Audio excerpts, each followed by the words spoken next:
오늘은 지난주에 이어서 요한계시록 20장 두 번째 말씀으로 들어가는데, 지난주에도 천년 왕국에 관해서 개관을 봤습니다. 깊이 들어가지는 않았는데 오늘은 천년 왕국에 대해서 좀 깊이 있게 우리가 말씀을 살펴보는 시간을 갖도록 하겠습니다. 이 천년 왕국에 관한 설교, 이 요한계시록에 관한 설교를요, 제가 알기로는 전 세계 교회 한 2%밖에 선포하지 않아요. 그리고 이 천년 왕국에 관한 이 부분에 대해서는 사실상 이 말씀을 듣는 것이 쉽지가 않습니다. 어디 가서. 그러니까 여러분들이 오늘 이 말씀을 잘 들으시고, 어차피 한 번 들으시고 또 언제 듣게 되실지 몰라요. 그러니까 마음에 잘 새기셨으면 좋겠습니다. 천년 왕국의 결정적인 근거가 되는 장이 바로 요한계시록 20장, 오늘 우리가 읽은 본문이죠. 현세와 내세 사이에 과도적인 중간 시대가 있어서 인간의 이상향이 메시아를 중심으로 1000년간 이루어진다 하고 믿는 것이 천년 왕국설입니다. 초대교회로부터 오늘에 이르기까지 일부는 이 천년이라고 하는 것을 문자적으로 해석을 해왔고, 또 일부는 상징적으로 해석을 하는데, 이에 대한 성경적인 배경들을 나름대로들은 다 갖고 있어요. 그렇게 해서 나온 학술적 견해가 크게 세 가지로 갈라집니다. 자, 먼저 천년 왕국설이 어떤 배경에서 나왔는가 하는 것을 우리가 살펴봐야 되겠죠. 천년 왕국설은 구약의 여러 곳에서 예언된 말씀을 근거로 삼고 있습니다. 그 몇 군데 말씀을 읽어드리겠습니다. 먼저 이사야서 65장 18절로 25절의 말씀인데, 거기는 날수가 많지 못하여 죽는 어린이와 수완이 차지 못한 노인이 다시는 없을 것이라. 곧 100세에 죽는 자를 젊은이라 하겠고 100세가 못되어 죽는 자는 저주받은 자이리라. 이리와 어린 양이 함께 먹을 것이며 사자가 소처럼 짚을 먹을 것이며 뱀은 흙을 양식으로 삼을 것이니 나의 성산에서는 해함도 없겠고 상함도 없으리라. 여호와께서 말씀하시니라. 그 다음 에스겔서 37장 26절로 28절의 말씀입니다. 내가 그들과 화평의 언약을 세워서 영원한 언약이 되게 하고 또 그들을 견고하고 번성하게 하며 내 성소를 그 가운데 세워서 영원히 이르게 하리니 내 처소가 그들 가운데에 있을 것이며 나는 그들의 하나님이 되고 그들은 내 백성이 되리라. 내 성소가 영원토록 그들 가운데 있으리니 내가 이스라엘을 거룩하게 하는 여호와인 줄을 열국이 알리라 하셨다 하라. 그리고 다니엘서 2장 44절의 말씀입니다. 이 여러 왕들의 시대에 하늘에 하나님이 한 나라를 세우시리니 이것은 영원히 망하지도 아니할 것이요 그 국권이 다른 백성에게로 돌아가지도 아니할 것이요 도리어 이 모든 나라를 쳐서 멸망시키고 영원히 설 것이라. 그 다음 스가랴서 8장 12절 말씀입니다. 곧 평강의 씨앗을 얻을 것이라. 포도나무가 열매를 맺으며 땅이 산물을 내며 하늘은 이슬을 내리리니 내가 이 남은 백성으로 이 모든 것을 누리게 하리라. 자, 제가 구약의 몇 군데 말씀을 예시로 드렸는데 이것 말고도 이 천년 왕국설을 상징하는 말씀이 아주 여러 곳에 나옵니다. 후기 유대인들은요, 이 예언의 말씀들을 근거로 삼아서 자신들이 최고의 위치에 있게 될 것이다 이렇게 믿었어요. 오게 되실 메시아는 영원히 지속되는 메시아 왕국을 세워서 새 시대를 펼쳐 나갈 것이다 이렇게 믿었어요. 예수님께서 이 땅에 오셔서 메시아로서 하나님의 복음을 전하셨는데 유대인들은 오신 메시아를 바라보지 않고 오실 메시아를 기다렸습니다. 그 사상이 쭉 이어져 온 것이 천년 왕국설과 관련이 되어 있다는 거예요. 하지만 시간이 흐름에 따라서 생각이 점차 바뀌기 시작을 합니다. 세상이 근본적으로 악하기 때문에 하나님의 나라가 이 땅에 임할 수 없다 이렇게 생각을 하기 시작을 한 거예요. 메시아께서 오시더라도 1000년이라고 하는 제한된 시간 동안에만 이 세상을 통치할 것이다. 자기들 나름대로 이렇게 생각을 했습니다. 그리고 그 후에 가서 새하늘과 새 땅이 열리고 거기서 하나님의 영원한 통치가 비로소 전개될 것이다. 이렇게 생각들을 쭉 이어나갔어요. 즉 유대인들이 생각한 1000년이라는 제한된 시간 안에서의 메시아의 통치는 영적으로나 물질적으로 큰 축복의 기간이 될 것이다. 이렇게 믿었던 거죠. 어쨌든 1000년의 시간은 그럴 것이다. 유대인의 사상이 여기에 고스란히 반영이 되어 있었다는 겁니다. 메시아의 통치 기간을 1000년으로 본 것은 하나님이 세상을 창조하신 날수가 6일인 것으로 거슬러 올라가서 그들은 생각을 하죠. 이와 관련해서 두 곳의 말씀이 있는데 주의 목전에는 천년이 지나간 어제 같으며 밤의 한순간 같을 뿐이다 하는 시편 90편 4절의 말씀이 있고, 주께는 하루가 천년 같고 천년이 하루 같다는 이 한 가지를 잊지 말라 하신 베드로후서 3장 8절의 말씀이 있어요. 이 말씀들에 의하면 1일은 천년입니다. 자, 이 맥락에서 세상의 기간을 창조의 기간에 접목시켰을 때 인류의 역사는 6천년의 정점을 찍고 있죠. 또 창조의 제7일째는 하나님께서 안식하셨죠. 이와 마찬가지로 인류 역사의 제7천년에는 메시아가 통치하는 천년 왕국이 펼쳐질 것이라고 본 겁니다.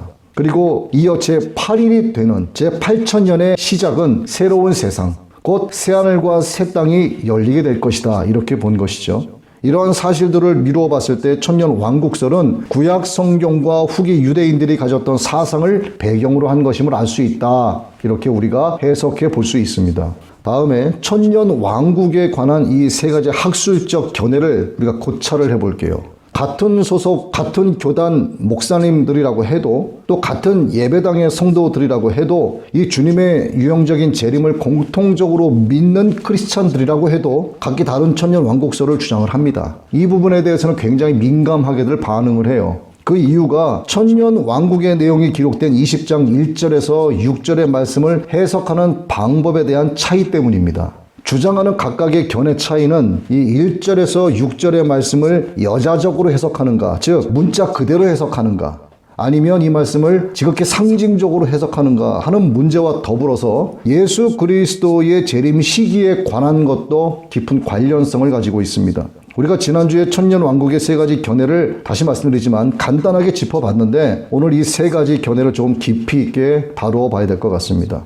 사실 요즘 들어서 요한계시록의 말씀을 정말 듣기가 쉽지 않습니다. 오늘 여러분들이 잘 들으시고 꼭 기억하셔서 하나님의 나라를 더욱더 소망하고 갈망하게 되시기를 바랍니다. 이것이 목적이에요. 우리가 하나님의 말씀을 더욱더 사모하고 우리에게 하신 하나님의 언약이 우리에게 실제가 되기를 바라는 마음으로 요한계시록의 말씀의 성취를 위한, 그래서 우리가 주님께서 마지막 때에 보기를 원하시는 그 믿음으로 마지막 때에 승리하는 자로 살아나가는 것, 우리가 요한계시록의 말씀을 통해서 이러한 결단이 날마다 서야 된다는 것이죠. 그래서 첫째, 무천년설에 대해서 한번 봅니다.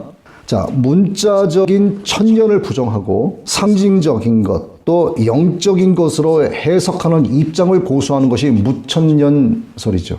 하지만 이들의 주장대로 성경을 오직 상징적으로만 해석할 수는 없습니다. 그런데 그렇다고 해서 모든 성경을 또 문자적으로만 해석할 수 없다는 거죠. 즉 하나님의 말씀을 해석하는 데 있어서 극단주의적 문자 해석과 극단주의적인 상징 해석으로 가서는 안 된다는 겁니다. 우리는 해석의 방법론에 초점을 맞추면 되는 것이 아니고 하나님의 구원의 경륜이라고 하는 커다란 틀 안에서 우리의 믿음을 도전적으로 성장시키면서 예수 그리스도의 신부라는 사실을 망각하지 말아야 됩니다. 그러기 위해서는 신부로서 지켜야 할 옳은 행실과 또 이를 통해 입게 되는 하나님의 주신 세마포의 주의를 집중할 필요가 있는 거예요. 무천년설을 주장하는 사람들은 천년을 여자적으로 보지 않고 예수 그리스도의 초림부터 재림 사이의 전체 기간을 상징한 것으로 보고 있어요. 그렇다면 지금 우리가 사는 시대가 뭘까요? 지금이 천년 왕국인 거예요. 그들의 견해에 따르면. 그리고 이 시기를 하나님의 완전한 기간이다, 이렇게 해석을 합니다. 즉 지상에서는 실제로 천년 왕국이나 또는 전 세계적인 평화가 또 의의 시기가 도래하지 않는다, 이렇게 주장을 하면서 이를 상징적인 우화로 해석을 하는 거죠. 이 견해에 따르면 본장에 언급된 사단의 결박, 이 사단의 결박은 예수 그리스도의 보혈에 의한 성도들의 구원을 의미하는 것이에요. 예수 그리스도께서 십자가에 못 박히시고 사망 권세를 이기시고 부활하셨어요. 사단은 그때 패한 겁니다. 우리가 예수님을 믿으면 구원을 받아요. 이것이 사단의 결박이다, 이렇게 주장을 하는 거예요. 또 요한계시록에 기록된 말씀의 흐름에 따라서 모든 악행들이 하나의 사건, 곧 예수 그리스도의 십자가 승리에 의한 사단의 패배만을 반복해서 강조한 것이라고 주장을 합니다. 자, 최초로 무천년 왕국설을 주장한 학자 오리겐이라는 사람이 있었어요. 천년의 기간을 신약시대로 봤습니다. 그리고 중세 신학자 어거스틴도 이 세속화된 도시를 교회가 영적으로 지배하는 것이 그리스도의 통치다 이렇게 해석을 한 거예요. 이것이 주님의 통치가 이루어진 것이다 라고 해석을 한 겁니다. 그러면서 천년 왕국을 복음 시대의 전 기간으로 본 것이죠. 또 칼빈, 렌스키, 카이퍼라는 사람들도 이 견해를 지지한 무천년론자들입니다.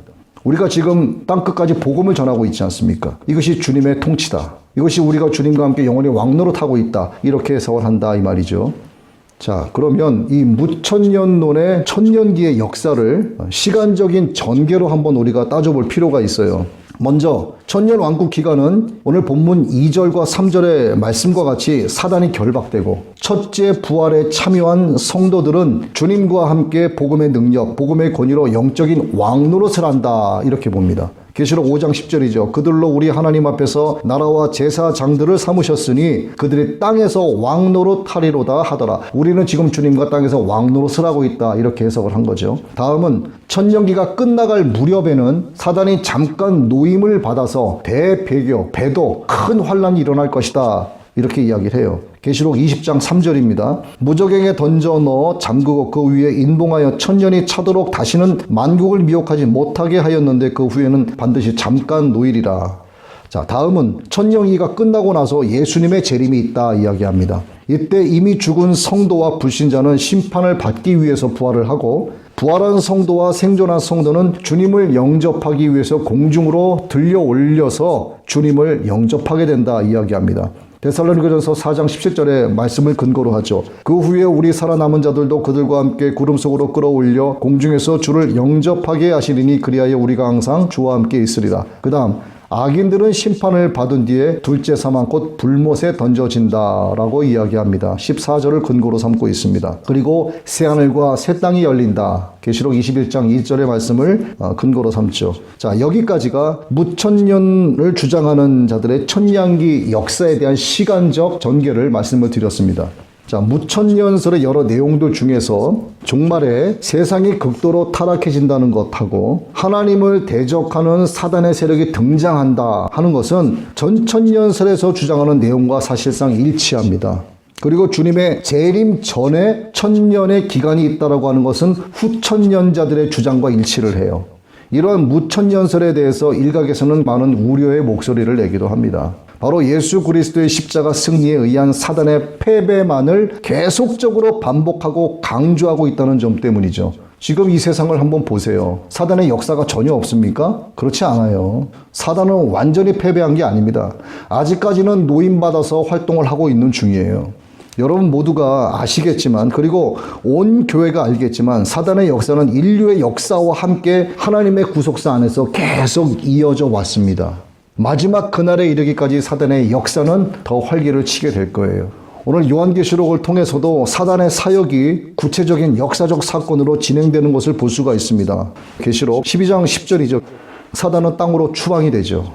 그리고 13장에서 17장은 예수 그리스도를 대적하는 사단의 시도가 있습니다. 그리고 19장에서는 예수 그리스도의 재림이 있게 되죠. 이후에는 사단에게 멸망이 이르게 됩니다. 19장 19절 이하 그리고 오늘 20장 본문 1절에서 3절의 말씀이죠. 이렇게 진행되는 역사적 사건들을 근거로 해서 무천년설에 대해서 우리의 목소리가 나오고 있는 겁니다. 또 한 가지는 2절에 사단의 결박을 십자가상에서 이미 일어난 일로 보는 문제에 대한 우려예요. 세상에는 시대적으로 여러 모양의 악이 존재해 왔습니다. 현재 우리가 살고 있는 이 세상도 결코 사단이 결박된 세상으로 보이지 않는다는 거죠. 오히려 마귀는 우는 사자처럼 다니면서 삼킬 자를 두루두루 찾으면서 다니고 있습니다. 그래서 모든 신실한 교회는 영적 싸움에서의 승리를 위해서 말씀의 전신 갑주를 입어야만 하는 것이고 의의 호심경을 두르고 좌우에 낯선 성령의 검으로 이 싸움을 멈추지 않고 있는 거죠. 우리는 날마다 영적 싸움, 영적 전쟁을 치르면서 나아가고 있는 겁니다. 그리고 이 영적 대치 상황을 예수 그리스도를 머리 삼고 나아가는 모든 신실한 교회들은 인식하고 있다는 거죠. 우려하는 점 하나를 더 말씀을 드리면 본장에 언급된 5절의 말씀인데 첫째 부활은 성도들의 육체적 부활이 아니라 예수 그리스도를 믿고 영원히 거듭나는 중생을 가리킨다라고 이야기를 합니다. 이것은 인류가 받을 심판의 이중적인 성격을 부인하고 성경의 본래적인 의도를 왜곡해버릴 위험성이 있는 것으로 지적을 받고 있는 거예요. 제 얘기가 아니고 일각에서 그렇게 지적을 받고 있다는 얘기죠. 자, 여기까지가 바로 무천년설에 관한 겁니다. 다음은 후천년설. 후천년설은 무천년설과 마찬가지로 천년왕국이 예수님의 재림보다 앞선다는 주장이죠. 이것을 주장하는 사람들은 문자적인 천년보다 훨씬 긴 세월 동안 복음이 세상의 온 지면에 전파되고 결국 이 세상은 자동적으로 이상적인 낙원이 돼서 상징적 의미의 천년왕국이 이 땅 위에 건설된다 이렇게 주장을 하는 거죠. 비슷하죠. 무천년 주장하는 자들과.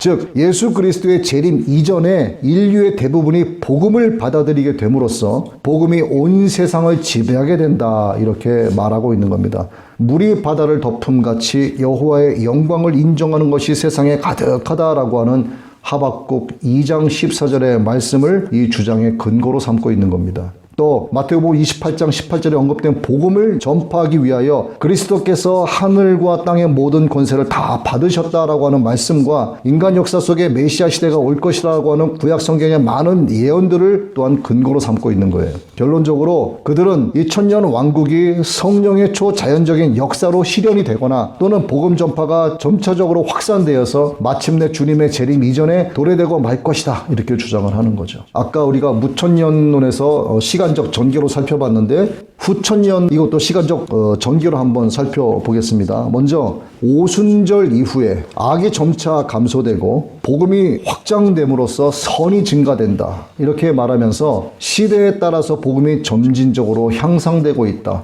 확산되고 있다, 전파되고 있다 이렇게 이야기합니다. 물론 복음은 전파되었어요. 세계 만방에 복음이 전해졌습니다. 거의 땅끝까지 복음이 전해졌다라고 해도 과언이 아닐 정도로 예수 그리스도, 하나님, 천국과 지옥에 관한 것들을 이 온 지면에 살고 있는 사람들이 거의 다 알고 있다고 해도 과언이 아니에요.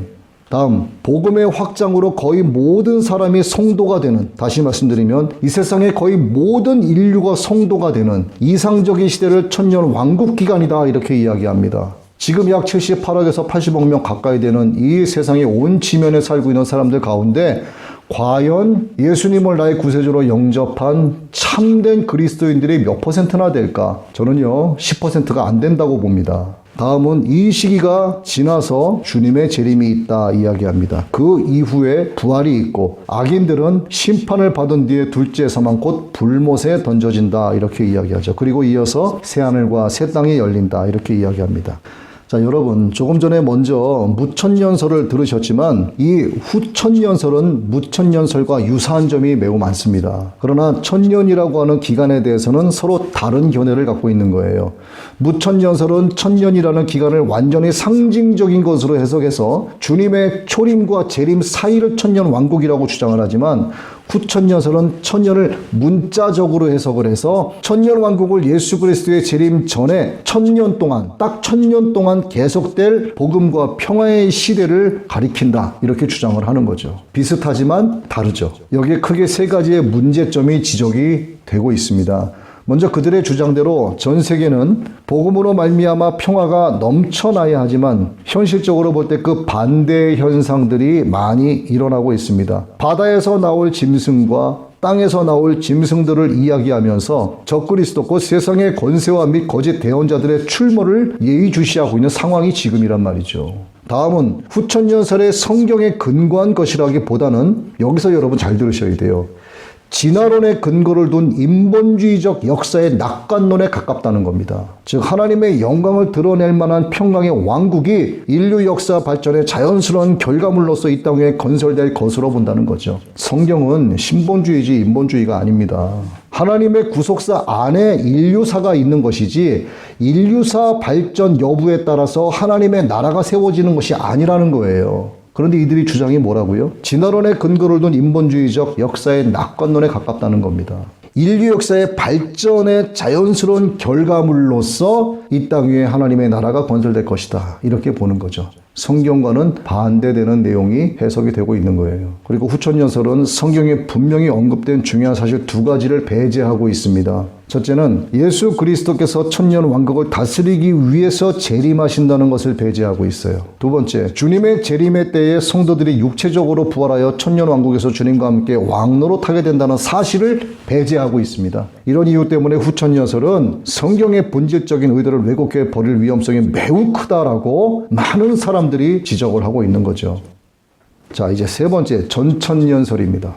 전천년설은 문자 그대로 예수님께서 천년 왕국 이전에 재림하신 데는 학설이죠. 초대교회에서는 이 전천년설을 정통 교리로 받아들였고 초기 기독교의 교부인 저스틴과 또 사도 요한의 직제자인 이레니우스도 전천년설을 지지했습니다. 이 견해는 대환란을 기준으로 해서 천년 왕국의 주체는 유대인이고 대환란 전에 주님께서 재림하신다는 세대주의적 전천년설과 천년 왕국의 주체는 교회와 성도들이고 대환란 후에 주님께서 재림하신다는 역사적 전천년설로 또 나뉘어져요. 먼저 세대주의적 전천년설을 우리가 보면 주님께서 공중에 재림하십니다. 그때 성도들은 휴거돼서 주님과 함께 혼인잔치를 벌이죠. 그동안 지상에 남은 유대인들과 불신자들은 대환란을 통과해야 됩니다. 이 환란을 통해서 유대인들은 대규모로 회개할 것이다 이렇게 주장을 하죠.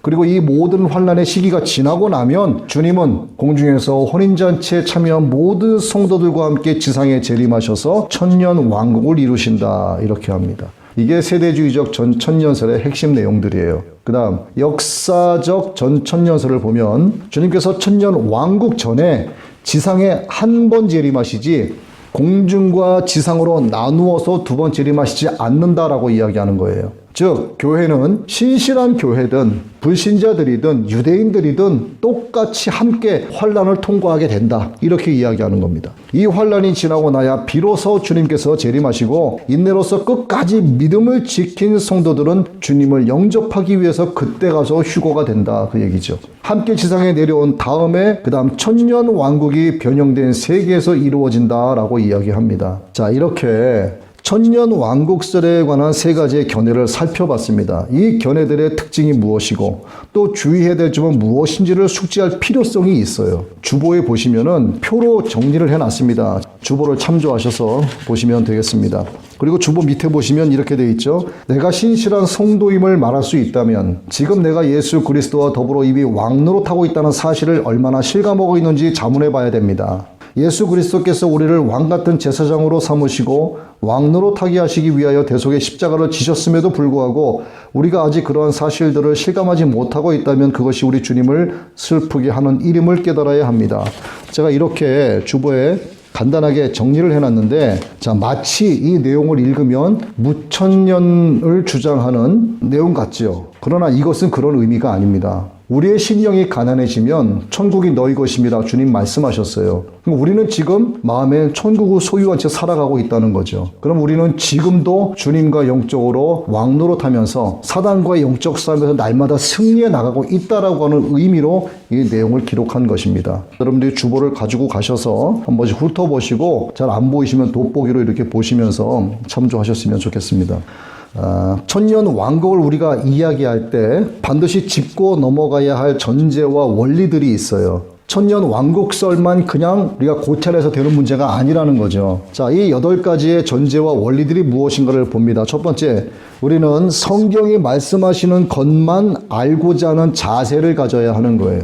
성경 이외의 것을 가져다가 성경에 접목시켜서 자꾸 해석을 하려고 하면 그릇된 종교적 지성으로 빠지기 쉽다는 겁니다. 두 번째, 우리는 특정 학설을 지지한다는 절대적인 주장을 고집해서는 안 돼요. 세 번째, 신학적인 어떤 입장도 완전한 정답은 없다는 것을 인정해야 됩니다. 제가 지난주에도 잠시 언급을 했지만 무천년론자들이 주장하는 일부의 내용과 전천년론자들이 주장하는 일부의 내용이 합쳐지면은 매우 성경적일 것 같다라고 하는 생각을 해봤고 나름대로 정리도 해봤어요. 전 이게 맞는 것 같다라고 생각을 하지만 이건 어디까지나 제 생각이고 역시나 제가 정리해 놓은 그 내용도 정답은 아닐 수 있다라고 하는 겁니다.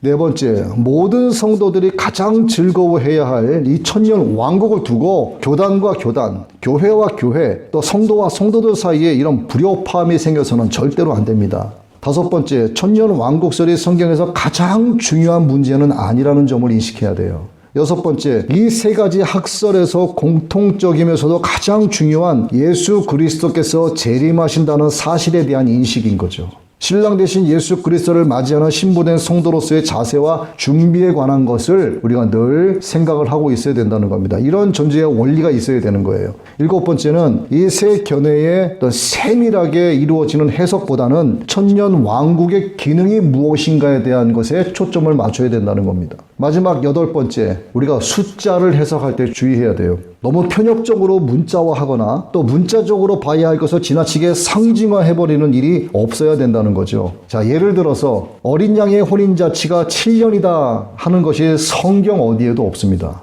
하지만 세대주의는 이것을 주장을 하고 있죠. 그런데 이렇게 주장하는 근거가 있기 때문에 이야기하는 거지 정답일 수는 없다라고 하는 것을 다시 한번 말씀을 드립니다. 자, 7년 혼인잔치다라고 하는 것이 어떤 근거에서 나온 것일까? 한번 예를 들어서 볼까요? 다니엘의 마지막 때 7일의 안에 그리스도의 공중 강림과 지상 재림이라고 하는 총 2번의 큰 기점이 있는데 이 사건들의 기점들이 1260일을 기준으로 해서 그리스도의 공중 강림, 휴거 사건으로 들림받기 전 3년 반 동안 성도들이 공통적으로 환난을 겪게 되고 이렇게 인내로서 믿음을 지킨 성도들이 공중으로 들림받을 것이다 라고 생각하는 거예요. 그 후에는 후기 3년 반이죠. 적그리스도가 이 땅에 등장을 해서 대환란이 시작이 된다. 그리고 거룩한 곳에 가증한 것이 세워지고 난 후 1260일 즉 3년 반 뒤에 그리스도의 지상 재림이 이루어진다 이렇게 이야기합니다. 그러면 환난기 전 3년 반과 후 3년 반 대환난기 합치니까 7년이죠. 그래서 환난이 시작되기 전에 휴거된 성도들은 7년 동안 공중에서 주님과 혼인잔치를 벌이게 된다 해서 7년이라는 숫자가 나오게 된 거예요. 자, 그렇다면 천년 왕국은 인간들이 추구해가는 이상적인 국가와 어떤 면에서 다를까? 자, 이 천년 왕국은 주님께 속한 성도들만 들어갈 수가 있어요. 여기서 성도들은 4절에 목배임을 받은 자들의 영혼, 또 그의 짐승과 우상에게 경배하지 아니하고 이마와 손에 그의 표를 받지 않은 자들이 들어가는 곳입니다. 이와 반대로 예수 그리스도를 믿지 않는 자들은 사망의 왕노릇 아래에 있기 때문에 결코 이 천년 왕국에 참여할 수가 없는 거죠. 두 번째, 이 왕국에서 성도들은 그리스도와 더불어 천년 동안 왕노릇을 하게 됩니다. 여기서 우리는 그리스도로 더불어 라고 말씀하시는 이 표현에 주목을 해야 되는데 이 말은 그리스도를 떠나서 어느 누구도 천년 왕국에 참여할 수 없다는 것을 의미합니다. 우리가 예수님 안에 있고 예수님이 우리 안에 계시다는 사실은 우리와 예수님의 영적인 연합을 이루고 있다는 것을 의미하는 것이고 우리가 하나님 나라의 백성이 되었다는 것을 의미하는 거예요. 그리고 이 연합을 이루게 하시는 분은 우리 안에 계신 성령님이시고 성령님을 통해서만 우리가 그리스도와 더불어 천년 동안 왕노릇할 수 있다는 것을 나타냅니다. 성도는 성령님을 통하지 않고서는 성부 하나님도 성자 예수님도 알 수 없을 뿐만 아니라 믿을 수도 없어요. 성령님께서 도와주셔야만 하는 겁니다. 그래서 성령님을 모욕하는 사람은 결코 하나님 나라에 들어갈 수 없다라고 계시록 12장 31절 이하에서 말씀하고 계시는 겁니다. 오늘 20장 12, 13절에 이 죽은 자들이란 말이 나오는데 이 죽은 자들에게 세 가지 의미가 있어요. 첫째는 그리스도와의 영적인 교제가 단절되었다는 의미고 두 번째는 영원한 사망의 형벌을 받게 된다는 의미고 세 번째는 말 그대로 육체적인 죽음을 의미하는 겁니다. 근데 본문 12, 13절에서 말하는 이 죽은 자들에 대해서는 어떤 의미로 해석을 해야 할지 분명히 알 수는 없어요. 만일 본문에서 언급되고 있는 이 죽은 자들이 사망의 형벌을 받게 된다는 두 번째 의미를 지니게 되면 본문은 무천년설로 이해를 해야 되는 것이고 육체적인 죽음을 의미하는 세 번째 의미로 이해가 된다면 이것은 전천년설로 이해가 되어야 되는 문제예요. 그러나 어느 해석을 취하게 되든 관계없이 중요한 것이 있는데 예수 그리스도를 영접하지 않는 자들은 결코 천년 왕국에 참여할 수 없다. 이것만 기억하면 됩니다. 본문에서 나머지 죽은 자들이 그 천년의 차이까지 살지 못한다라는 사실은 그들이 음부의 권세 하에서 종노릇하게 된다는 것을 의미하는 거죠. 이제 말씀을 정리합니다. 예수님을 믿지 않는 사람들은 이미 이 세상에서도 사단의 권세 하에 있기 때문에 죄와 음부에 매여서 종로로 타고 있어요. 그뿐만 아니라 이들은 하나님 나라에 들어갈 수도 없기 때문에 결국 예수 그리스도와 더불어 왕노로 타는 천년 왕국에도 역시나 들어갈 수가 없습니다. 내가 신실한 성도임을 말할 수 있다면 지금 내가 예수 그리스도와 더불어 이미 왕노로 타고 있다는 사실을 얼마나 실감하고 있는지를 자문해 봐야 돼요.